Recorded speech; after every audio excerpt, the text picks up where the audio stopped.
বিসমিল্লাহির রহমানির রহিম। আসসালামু আলাইকুম রাহমাতুল্লাহ। সুপ্রিয় শিক্ষার্থীরা, ক্রিয়েটিভ টিচিং মেথডের পক্ষ থেকে আমি মোহাম্মদ আতিকুল ইসলাম সুমন নিয়ে আসলাম নবম দশম শ্রেণীর পাঠ্য বই অনুশীলনী 7.1 প্রশ্ন নাম্বার 6, একটা গুরুত্বপূর্ণ সম্পাদ্য।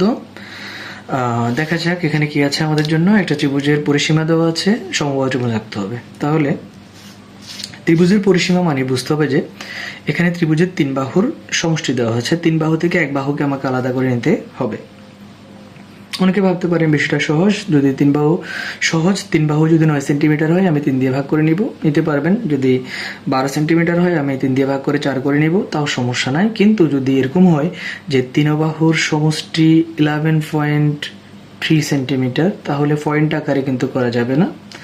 তা আমরা সেই জায়গা থেকে কিভাবে 3 ভাগ করতে হয় আমরা একটু শিখে নিই। তাহলে আমরা এখানে বেশি নিব না, 10 পয়েন্ট আমরা কতটুকু নিই, 10 পয়েন্ট, আচ্ছা 11 পয়েন্ট নিই, 11.34 এরকম একটা নিলাম। এখন আসেন, আমাকে এই 11.3 সেন্টিমিটার আমি নিয়েছি, এটাকে 3 ভাগে ভাগ করতে হবে সমান। কিভাবে করব? একেবারে সহজ।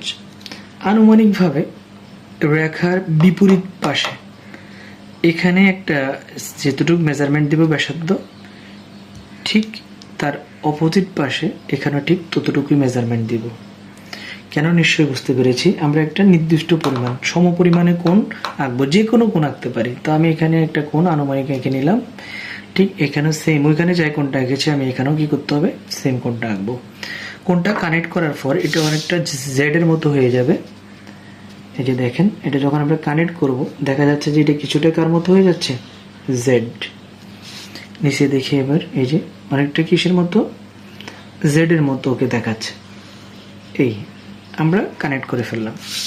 এতটুকু তো আমরা বুঝতে পেরেছি। এরপর হচ্ছে যে কি, সমমানে পরপর 4টি বৃত্তচাপ। আমি যদি প্রথমটা এত বড় করে নিই, এখানে পরপর 4টা বৃত্তচাপ এতটুকুই দিতে হবে।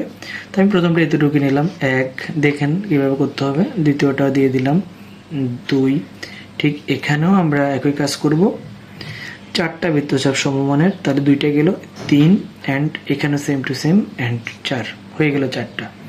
তাহলে 4টা বৃত্তচাপ একই মাপে দিতে হবে, অবশ্যই এটা মাথায় রাখতে হবে। এরপর এই বৃত্তচাপগুলো আমি এইভাবে যখন কানেক্ট করব একটার সাথে একটা, দেখবো যে আমি এখানে একটা খণ্ড হয়ে গেছে আমার পরিসীমাটা। যখন দ্বিতীয় ধাপে আবার কানেক্ট করব, পরিসীমাটা দেখলাম আরেকটা খণ্ড হয়ে গেছে। দেখেন এই পরিসীমাটা সমান 3 ভাগে ভাগ হয়ে গেছে, 1 ভাগ, 2 ভাগ, 3 ভাগ।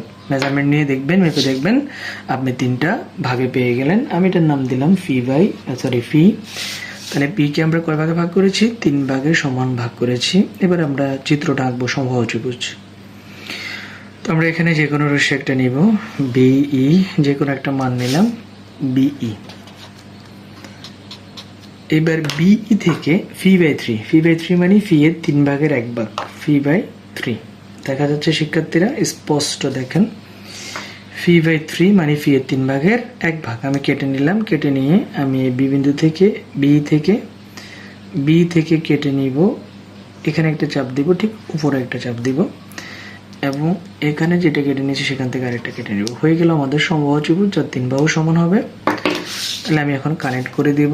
এটার নাম দিব এই এ বি, নাম দিলাম এ, আর এটার নাম দিব এসি, নাম দিলাম কত, সি।